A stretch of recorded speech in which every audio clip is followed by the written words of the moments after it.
Welcome to the City of Bakersfield Planning Commission meeting.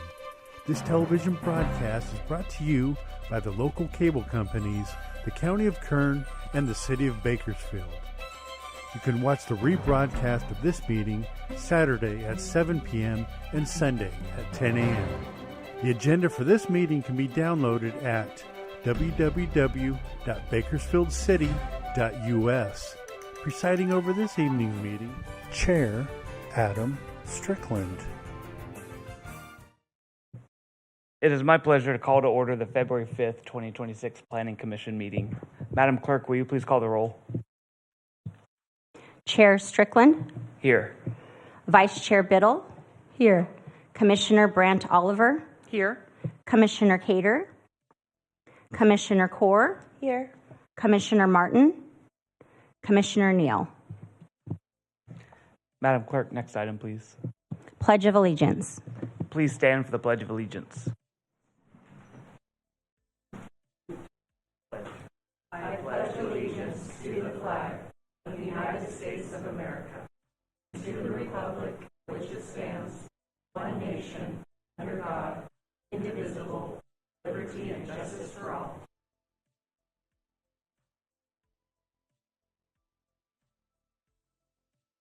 Madam Clerk, next item, please.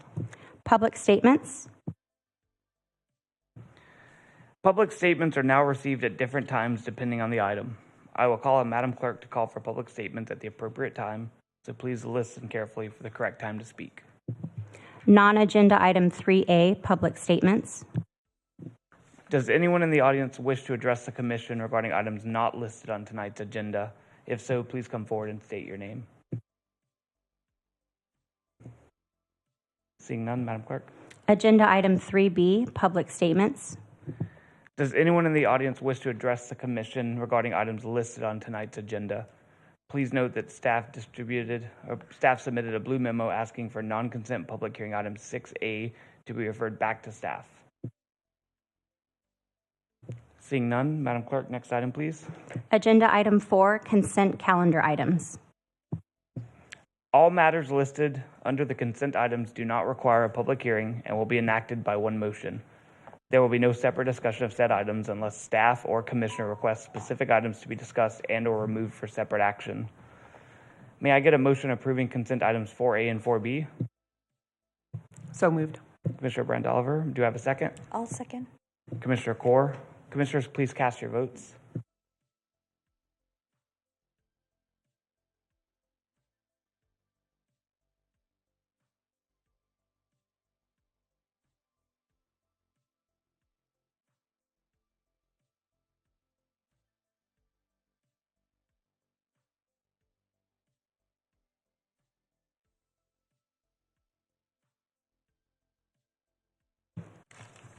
Motion passes with Commissioner Cater, Commissioner Martin, and Commissioner Neal absent.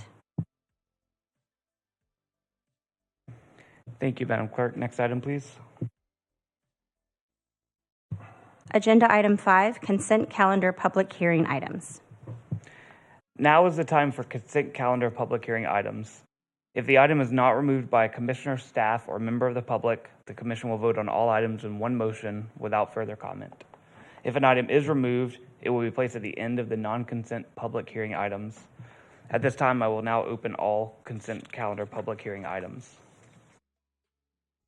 Does any member of the public wish to remove a consent calendar public hearing item? If so, please step to the microphone, state your name and the item you'd like to remove.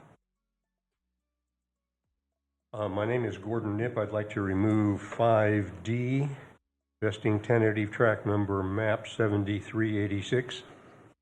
Thank you, Mr. Knipp. We'll move 5D to the end of the non-consent public hearing items. Chair Strickland, can I interrupt a minute? Always. I just want to reiterate that our computers aren't working where I can achieve or look at the attachment. So when we're going to have to review item 5D, I won't be able to see the maps and the things like that. It is work.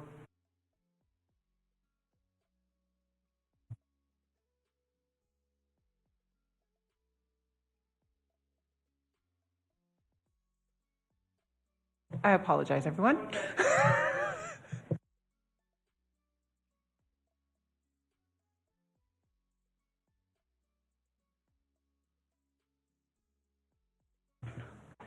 Sorry about that.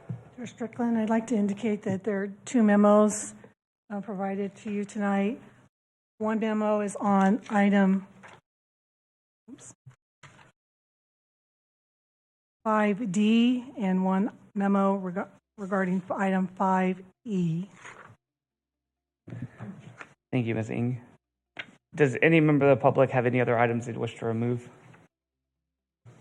Seeing none.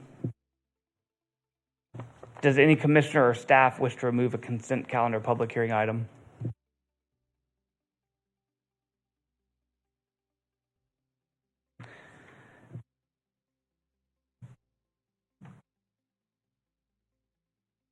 And just let the record reflect that Commissioner Martin showed up at 5:36. Thank you. At this time, the consent calendar public hearing items not removed are now closed. May I get a motion to accept staff's recommendations on the consent calendar public hearing items not removed, incorporating all staff memoranda and revised staff recommendations? I'll make a motion. Vice Chair Biddle, may I get a second? Second. Commissioner Brent Oliver. Commissioners, please cast your votes.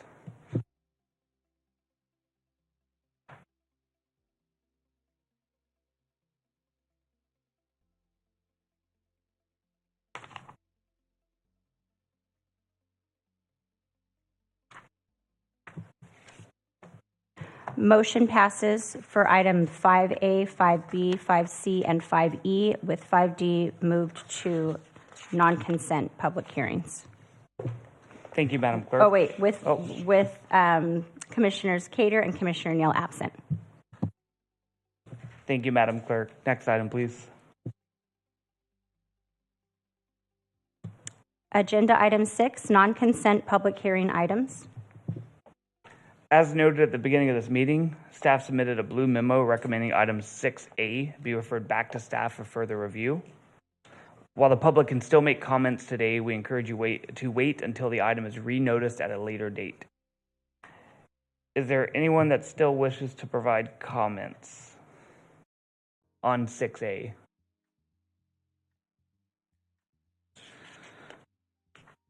All right, I'm going to continue on with that. Okay. Seeing none, I will now open and close the public hearing and return to the commission for action.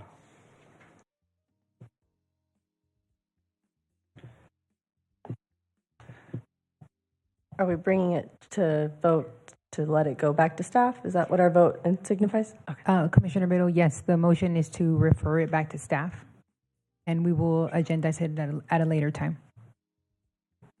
So we're only voting on 6A. Correct. Not 5D. Okay. Correct. May I get a commissioner's motion to refer 6A back to staff? So moved, Mr. Chairman. Thank you. I'll second that. All right, first and second. Commissioners, cast your votes, please.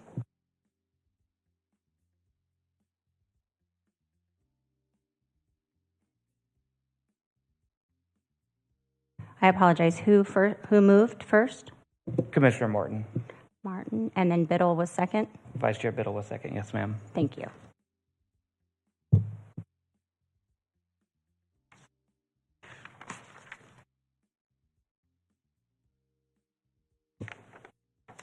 Motion passes with Commissioner Cater and Commissioner Neal absent. Thank you, Madam Clerk. Madam Clerk, can you show the screen with a vote?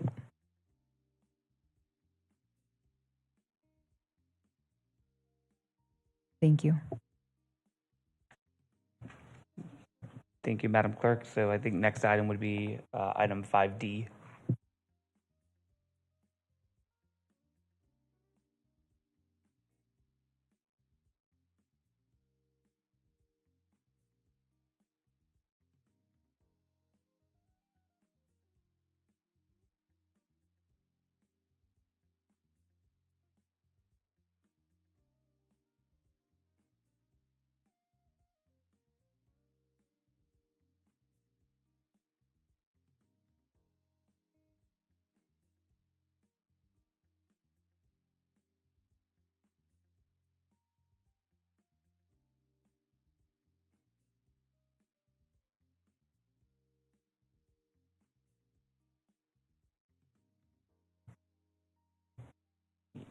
Ms. Ing, Can you would you or announce your 5D? staff provide us with a report on item 5D? I'd like to introduce Veronica Martinez, the project planner on this project.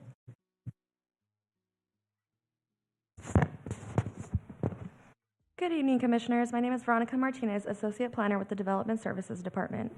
I am here to present Agenda Item 5D. Item 5D on the agenda is a request to adopt a mitigated negative declaration and approve vesting tentative track map 7386 for a proposed project at the southeast corner of Morning Drive and Palladino Drive. The applicant, San Joaquin Engineering, represents the property owners Emlen LLC. Plan to subdivide 58.29 acres into 245 single-family residential lots, 5 landscape lots, 1 drainage basin, and 1 designated remainder in the R1 single-unit dwelling zone. The residential lots will range in size from 5,000 square feet to 12,670 square feet, with a typical lot size of approximately 50 feet wide by 100 feet deep, or 5,000 square feet. Access to the subdivision will be provided from Morning Drive to the west and Palladino Drive to the north. Staff has reviewed the development for compliance with the California Environmental Quality Act. An initial study found that with mitigation measures for air quality, biological resources, cultural resources, and traffic, there would be no significant environmental impacts. The mitigated negative declaration was made available for a 30-day public review. Notifications were sent to the property owners within a 300-foot radius and published in the local newspaper. Staff also received written feedback, which has been addressed in a memo that you received today. The applicant is here today to respond to your questions. Staff concludes that the project complies with CEQA and is compatible with its surroundings, land use designations, and zoning. Therefore, staff recommends the Commission adopt the resolution approving the mitigated negative declaration and approve vesting tentative track map 7386. That concludes my presentation to the project. Thank you. Thank you so much, Ms. Martinez. The public hearing is now open. Is there anyone who wishes to speak in favor of the project? If so, please step forward to the microphone, identify yourself, and proceed.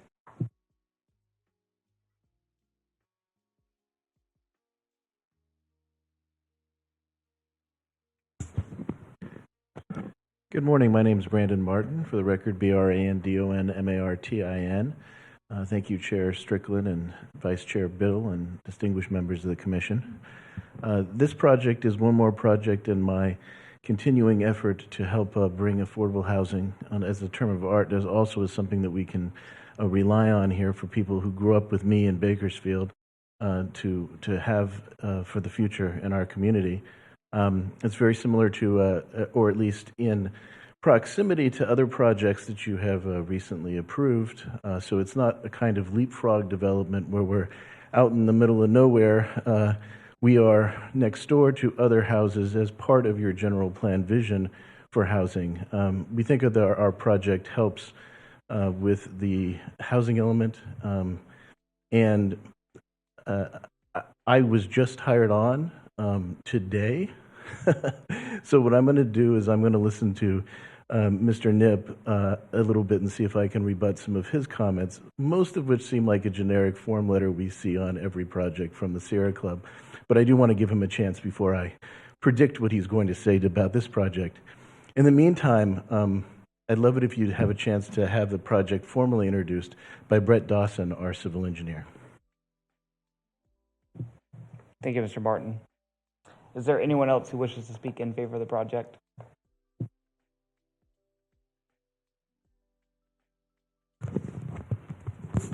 Good evening, Chair and fellow commissioners.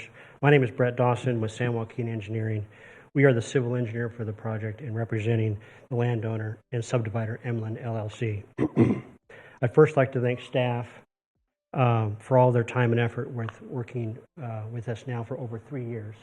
I didn't realize it was that long, but we've worked through an increased density revision from our initial submittal and comprehensive special environmental studies, all in an effort to meet affordable housing mandates and CEQA requirements. Excuse me.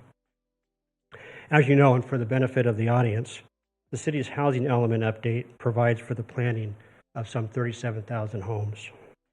This represents the Bakersfield share of the regional housing needs allocation determined by the state. The state mandate is driven to assure local governments are providing for the adequate housing needs for all income levels. To that end, this project is consistent with residential zoning and the general plan. The site previously held full development entitlements with an approved tentative map. However, this new map, with the vast majority of lot sizes under 6,000 square feet and predominantly made up of lots from 5,000 to 5,500 square feet, dramatically better serves these state mandates and the need for more affordable housing. With regard to the positive surrounding development attributes, this project essentially serves as infill development, with existing development to the west and to the east. Additionally, there's an elementary school in close proximity, and the project site adjoins existing major roads and sits directly south of a major bike path. In conclusion, we respectfully request your support of the staff recommendation and seek your approval of this tentative map. Thank you. Thank you, Mr. Dawson. Is there anyone else who wishes to speak in favor of the project? Seeing none, is there anyone who wishes to speak in opposition to the project? If so, please step forward to the microphone, identify yourself, and proceed.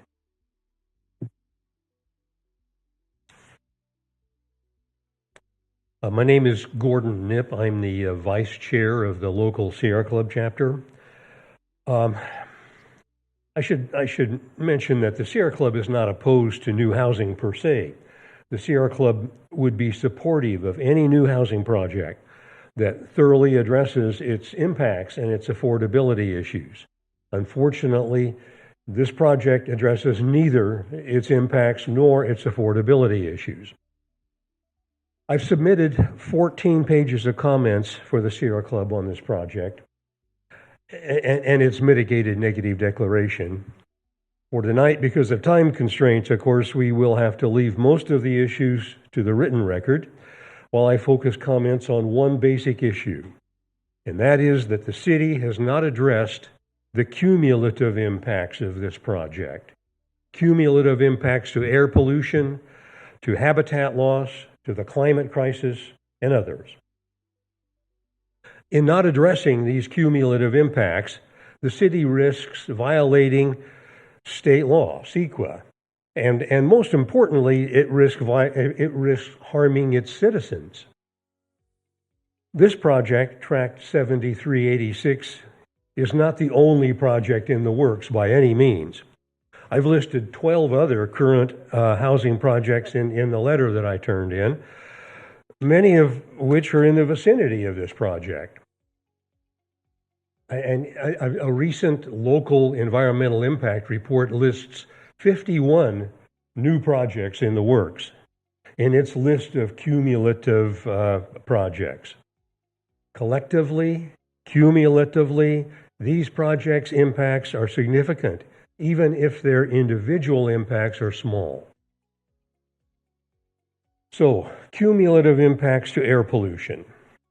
We have the dirtiest, unhealthiest air in the country, and the city, in not addressing cumulative air pollution, doesn't seem to be concerned about the health of its citizens. I checked the Air District's downtown monitors the other day for PM 2.5 pollution, the very small particulate matter that gets into people's bloodstreams and can harm the heart and the lungs. The current health standard for PM 2.5 is 9 micrograms per cubic meter. PM 2.5 at that time was at 58 micrograms per cubic meter, more than 6 times the current health standard. Terrible, unhealthy air. I checked it this afternoon just before I came down here. It was at 43, as I recall, micrograms per cubic meter. Almost 5 times the current standard. Terrible, unhealthy air. While this project's emissions themselves are relatively small, these are new emissions that, together with small emissions from dozens of other projects, add to the burden, making our air even worse. At the very least, every new project, including this one, should work with the Air District to fund air pollution reduction projects that would offset their new pollution so that at least our air doesn't get even unhealthier. Cumulative impacts to habitat loss. Now that the Metropolitan Bakersfield Habitat Conservation Plan is no longer in effect, the city must find another way to effectively address the project's contribution to cumulative habitat loss. Where are the kit foxes and the burrowing owls supposed to go if we urbanize more and more of their habitat? Without the Metropolitan Bakersfield Habitat Conservation Plan, the city must admit the significance of cumulative impacts to biological resources and should require viable mitigation measures for these impacts, including a requirement to purchase replacement habitat, as in the past under the old Habitat Conservation Plan. Cumulative impacts on the climate crisis. The climate crisis is inherently a cumulative impact. No one project is large enough to heat the atmosphere. But cumulatively, our stupid species continues what United Nations Secretary General Antonio Guterres calls, and I quote here, the madness of incinerating our only home. The madness of incinerating our only home. Since the city has shelved adopting a climate action plan, it must be extra diligent in assuring that individual projects like this one satisfy state goals and regulations and legal requirements through adoption of feasible mitigation. We've listed numerous such measures in our submission. The city should require specifically defined and enforceable mitigation for the climate crisis. So, the city must effectively address these cumulative impacts. Thank you for the opportunity to comment. Thank you, Mr. Knipp. Is there anyone else who wishes to speak in opposition to the project? If so, please step forward to the microphone, identify yourself, and proceed. Hi, I'm Steve Snitchler. I'm a homeowner just to the right and down from that project. And so lived out there about 18 years. If you don't live in the area, you probably don't realize, but it's a very nice area. Most of the houses around us are sort of 2,200 square feet in average, but lots of them are 3,000 square feet. A few are less than 2,000, not a lot. But I want to show you what just popped up just to the east of this proposed project, if it's a little hard to see. But we have a concrete jungle has popped up. What was supposed to be R1, I believe, I downloaded it. It used to be R1, and now it's a little concrete jungle, and these are duplexes. Sir, the projector there is going to be a little weird, but there is a projector pointing down that you can, the monitor will switch over to it. It should make it easier, and then if you want to. Cool. So this is right in the middle of 2,000 square foot houses. This is a little concrete jungle with the front house is about 1,400 square feet. The back house is about 700 square feet with a garage in the middle. But I want you to notice something here. You notice how this duplex has a common driveway with the duplex next door. So it's actually a fourplex because they're all using the same driveway. And this is the closest settlement to this. So here's the thing. I'm not against this necessarily, but 5,000 square foot lots, it's totally out of character for our area. Second thing is that I don't even know what the square footage is going to be, but I bet it's going to be 1,500 square feet. It also out of character with our area. And now these duplexes that are popping up, they've popped up on the south side of 178 now.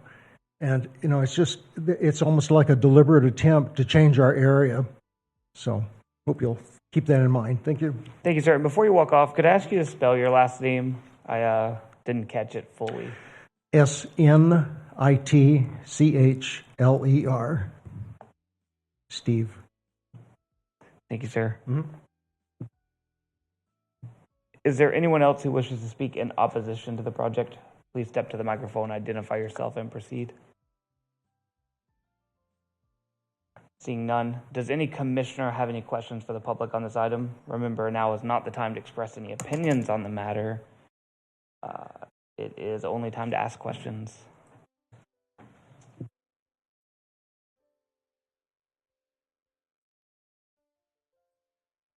Seeing none, but I don't know if that's a thing. I did have a question for staff. Mr. Nip had mentioned a letter he sent in response to both.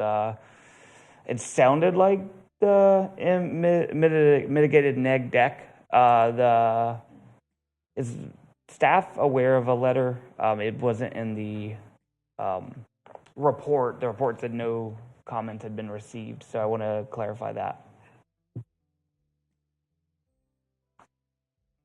The Sierra Club letter is attached to the blue memo, I believe.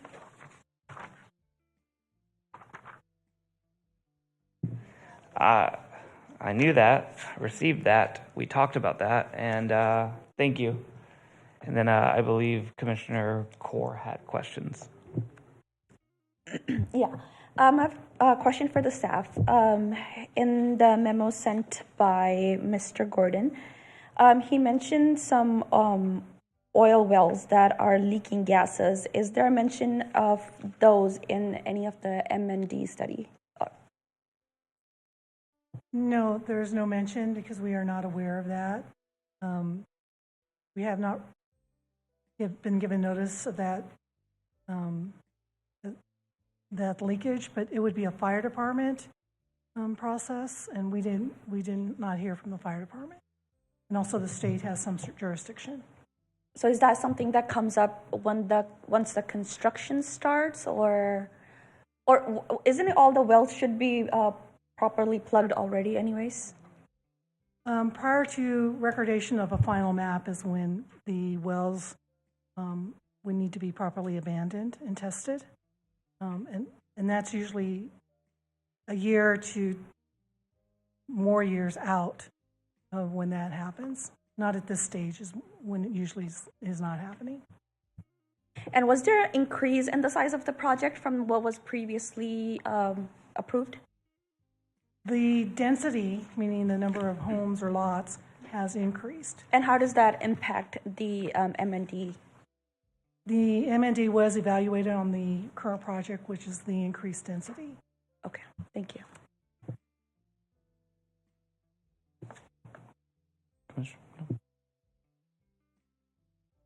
Okay. So seeing no further commissioner comments or questions, is there anyone who wishes to provide a rebuttal on this item? If so, please be prepared to step to the podium. Each side will have only 5 minutes, so make your comments succinctly without repeating the remarks of previous speakers to ensure that everyone wishing to provide a rebuttal comment has a chance to do so. Thank you, Brandon Martin again for the applicant. I think the first issue I'd like to address is the cumulative impacts, specifically cumulative air impacts and cumulative environmental or biological impacts. We do have an obligation under CEQA to address and analyze cumulative impacts, and we believe we've done a sufficient job, but if we need to do more, we will in a final EIR and FEIR before the City Council votes. For tonight's purpose, I would just say that listing 50 projects that are ongoing in Gordon Knipp's estimation is a way to challenge us to speculate as to what the built environment might look like in the future. This project itself had a map that was recorded, and if past projects had had to analyze that old map, or rumors about what the old map might look like, they probably would have over-mitigated or under-mitigated, but they certainly wouldn't have been accurate in their idea of determining cumulative impacts. So we just can't decide. Unfortunately, a lot of what was approved in 2007, 2008, for instance, just didn't become part of our environment. And if we were to go ahead and take on that burden of fantasy build-out that never happens, we would have inaccurate analysis of cumulative impacts.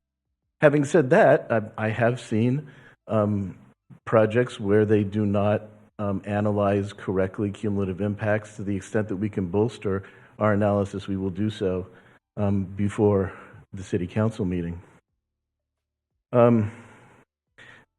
The idea that there's no longer an HCP, that's kind of a red herring. That's not a reason to avoid approving our project. We would love to see a habitat conservation program, and because it streamlines development. It's a good thing at the right at the right price point for everybody, where it makes sense. It's a good thing, and we'd encourage it. So I agree with Mr. Knipp in that sense. However, that doesn't mean that we're not mitigating for loss of biological resources. In fact, because there isn't an HCP, we may have to go through, and again, this is speculation, an incidental take permit or some other kind of state process. We also have the city's other conditions to protect biological resources as well. Mr. Schnitzer commented, and he made some really good comments, but they were about somebody else's project. Obviously, I'm new for this project. I have no idea what the challenges are involving the fourplex, or whether that's a code violation or not.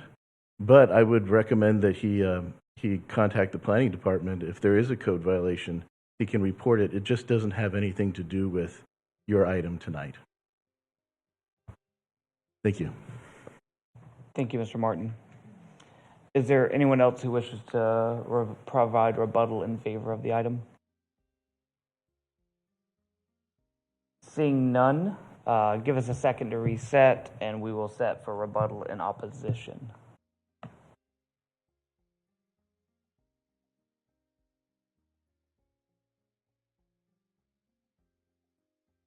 All right. Go ahead. Thank you, Mr. Knipp. Are you ready for rebuttal in opposition? We're ready, yeah. I'm a little confused, I'm sorry. You're good, yeah. We're ready for rebuttal in opposition, yes, sir. Okay.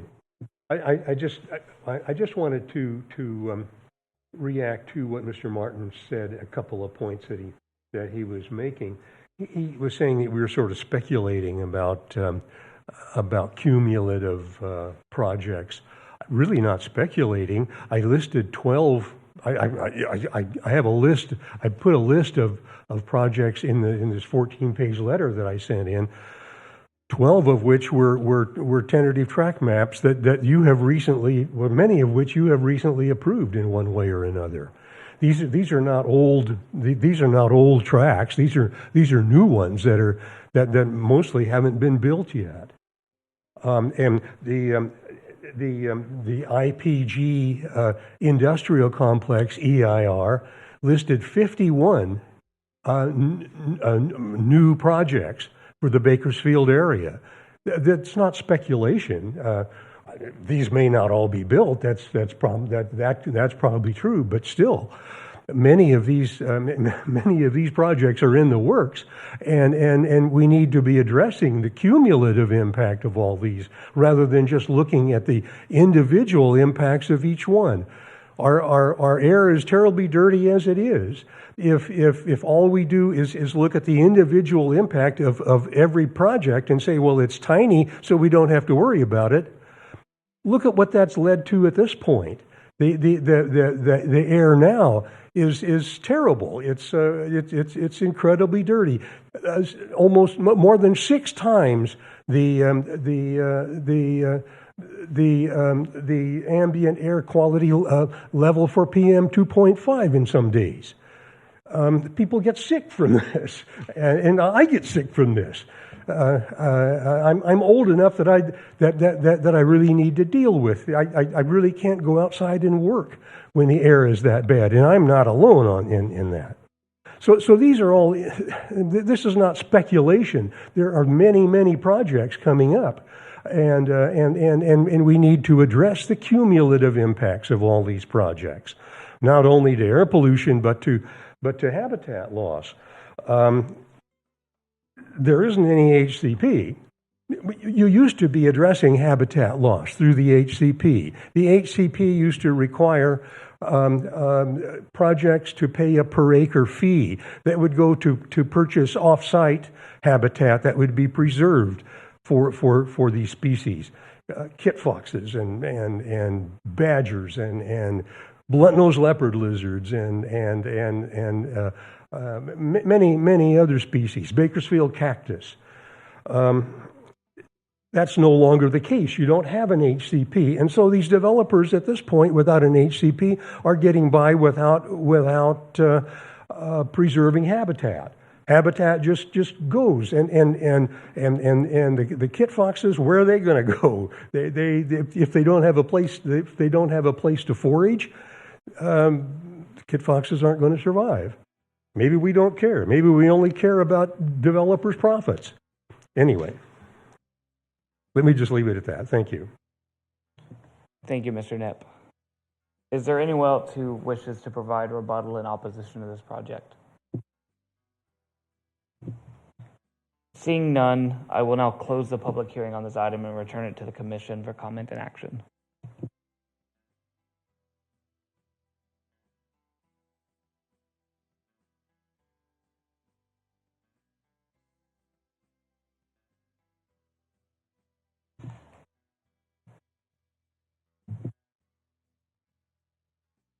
I'm sorry, new technology. Commissioner Martin. Thank you, Mr. Chairman. Well, first I want to thank the applicant for coming out today and those who spoke on either side. And when we look at this, you know, Bakersfield, we talk about this a lot up here, that we are dealing with a housing crisis. You know, the average cost, I was just looking it up, the average cost of a 2-bedroom apartment in Bakersfield today is $1,500. $1,500. 10 years ago, it was $900. So when we look at that, the average income for a family of 4 in this city today is $58,000. And so when we look at that, the average cost of an apartment, we're talking from northwest, southwest to the east side, takes up 33% of our folks' income in this town. And so we have an obligation. As much as I look at the 5,000 square foot lots, that's roughly 0.11 of an acre. So that's much smaller. 10 years ago, even we were twice that. We've had these discussions up here. But at the same time, we have a housing crisis and people can't afford to live here. The income is not keeping up for what they can afford. And part of that is because, and hopefully we have CEQA reform potentially on the ballot in November, and because these projects get slowed down. And so for me, when I look at this, we have to bring these costs down. And that is our job to the limited capacity we have when we look at these projects. And to the gentleman who spoke as a neighbor, I believe Steve, and I can also, I also feel for you too that these are popping up around, you know, larger homes and larger lots, but we have an obligation to bring down cost. The cost of building has gone through the roof, all of these regulations, and people can't afford it, and they won't be able to live. And so with that, I understand what the opposition said too, but we have to put people over kit foxes. And that's just a reality. We have to do it responsibly. We have to do it smartly. I like Commissioner Cower's comments about the oil wells. That's a great question. We have to do it responsibly, but we have to grow and make sure that our people can afford to live. And so with that, I am in favor of this. Thank you, Mr. Chairman. Thank you, Commissioner Martin. Commissioner Brandt Oliver. I appreciate your passion, Commissioner Martin. I will, though, clarify a little bit my position on the Habitat Conservation Plan, that I just want to say, in opposition to Mr. Knipp's view of not having a Habitat Conservation Plan in place in the city of Bakersfield does not mean that we're ignoring the habitat. It does not mean that at all. All these developers are still faced with addressing any habitat that they find during that process. There is still a process in place. There's still a take permit process in place. Just because there's not a blanket plan for all the land in this city does not mean that we are ignoring it. And it will still be addressed as they come up, just as the clients have said. Same thing with the oil. That will still be addressed. I don't think that approving this this request will mean that we're ignoring that. So I just wanted to state my opinion and fact on that. Thank you, Commissioner Brandt Oliver.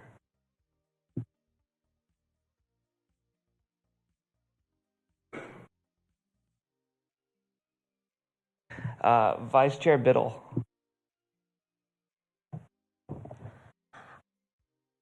Gordon, we really appreciate Mr. Nip. Dr. Nip, actually. We appreciate you coming out here. I say it over and over again. I hope that more community members have the tenacity and the time that you take on each of these projects. I hope we see that in future generations, because it does scare me when people kind of throw their arms up and think that their voices aren't heard. It's so important that people like you show up to these meetings and continue to voice your opinion and your concern with how our projects are built. And I think that keeps us continuously on our toes, making sure that we can do everything that we can to make sure these projects are good for our community and fit into the location that they're at. I did look at it, and I know that there's a lot of questions that are still going to come up in the future, but when we do look at our housing market and how the growth of this city is going, we're seeing big pushes into the Southwest, which is more of our agriculture land. You know, we're seeing these big pushes outward. We do need to see more densification inward. We do need to look at more of these infill sites that are available for our developers to go ahead and build different types of housing. But at the meantime, we are very low and short on our housing. So this is a project that fits into Ward 3. It is scary to know that vacant land is being developed, but at this point in this state, with the laws changing on a monthly basis or a yearly basis, we're very unclear of what's going to be legal or allowed to be put there in the future without our consent up here. So as we see these sites start to infill, let's look and make sure that there's smart growth and things that fit in. And I do feel like this is a project that fits in Ward 3. Thank you, Vice Chair Biddle. And I'll round out comments. Again, thank you, Dr. Nip, for coming in and understanding the frustrations of the Sierra Club and others. You know, I used to do a lot of work in oilfield service, and there was no one out there regulating on site every day that we were looking out for kit fox, that we were looking out for blunt-nosed lizard. It was taken on by other employees there on the field. We took a lot of pride in it. If we saw anything burrowing, we stopped the process. And it's my hope that that's what our developers are doing, regardless of an HCP, regardless of someone standing on site forcing them to do it. I really hope that that's the pride they're taking. For the individual project, we can't hold against the developer that there's no HCP or that we want strengthened. Not saying that I don't agree with a lot of what you've said. We can't then hold the developer against that. We don't have a right to reject their proposal when they're meeting the requirements of CEQA and they're meeting the mitigated neg deck. But the comments are received, and I want to make sure that we don't just sit here and let you talk and then we're done. We are receiving it. It's just there's not a lot we can do on a lot of these items. And then I think Mr. Schnitzer left, but I wanted to thank him for coming out. We're hearing this a lot. We're going to hear it a lot on some of the smaller density houses. I think Commissioner Martin spoke well on the need to reduce building costs, and that's where the density is coming from. But realistically, it's also people generally don't want large houses anymore. That's not where we're seeing the market. I can promise you the developers aren't building something that the market doesn't want. So unfortunately, that's where we're going to start seeing this. And we do appreciate people coming out with these comments. And some of this is forced by development standards that are out of our control. We can't tell them they can't build 5,000 square foot if it fits the state mandates for housing. So those comments are really appreciated from the public. They're not just ignored, even if the outcome of the result may make it seem like they're not taken in. They really are. They're heard every time. And with that, I'm going to turn it over for Commission for action. So moved, Mr. Chairman. What's to support staff's recommendations. Thank you, Commissioner Morton. I'll second that motion. Thank you, Vice Chair Biddle. Commissioners, please cast your votes.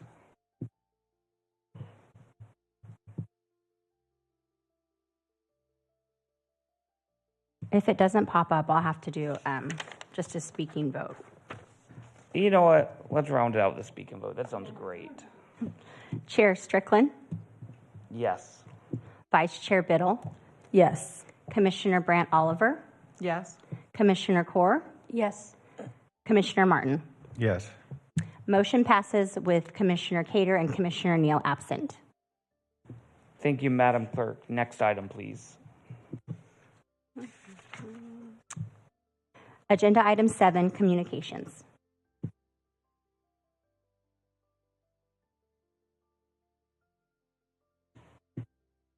Before we move on, sorry, we never showed the vote. Should we show the vote?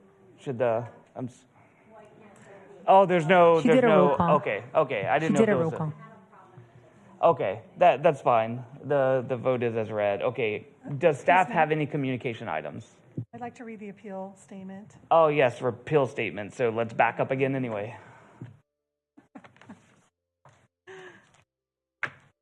Find it.